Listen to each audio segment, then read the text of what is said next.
মাত্র কয়েকদিন আগেই আভাস মিলেছিল এক ভরি স্বর্ণ কিনতে গুনতে হবে 2 লাখ টাকা। তা সত্য হতে যাচ্ছে। সবশেষ যে দাম বাড়ানো হলো ভালো মানের 22 ক্যারেটের স্বর্ণের। তাতে 5 অক্টোবর থেকে এক ভরি স্বর্ণের দাম পড়বে 1,97,576 টাকা। সবশেষ এক লাফেই বাড়ল 2,192 টাকা।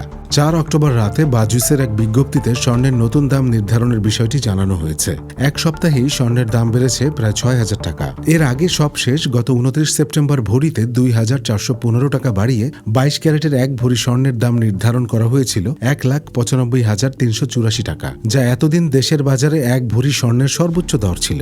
দেশের অর্থনীতি নিয়ে ব্যবসায়িক বিশ্লেষকরা যেমন অর্থনীতির সার্বিক সূচক নিয়ে সন্তুষ্ট নন, তেমনি সাধারণ মানুষও নিত্যপণ্যের দাম নিয়ে চরম অস্বস্তিতে আছেন।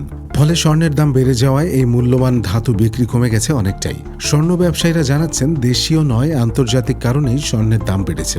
বিশ্বব্যাপী যুদ্ধাবস্থা এবং আমেরিকার অর্থনীতির প্রভাবেই স্বর্ণ বাংলাদেশের মানুষের কাছে ক্রমেই অধরা হয়ে উঠছে।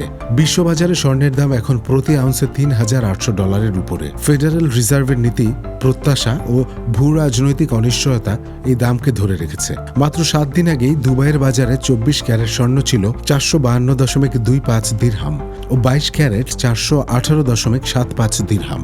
ভারতের বাজারে 3 অক্টোবর সকালে 24 ক্যারেট স্বর্ণ বিক্রি হয়েছে প্রতি গ্রাম 11,869 রুপি এবং 22 ক্যারেট 10,880 রুপি।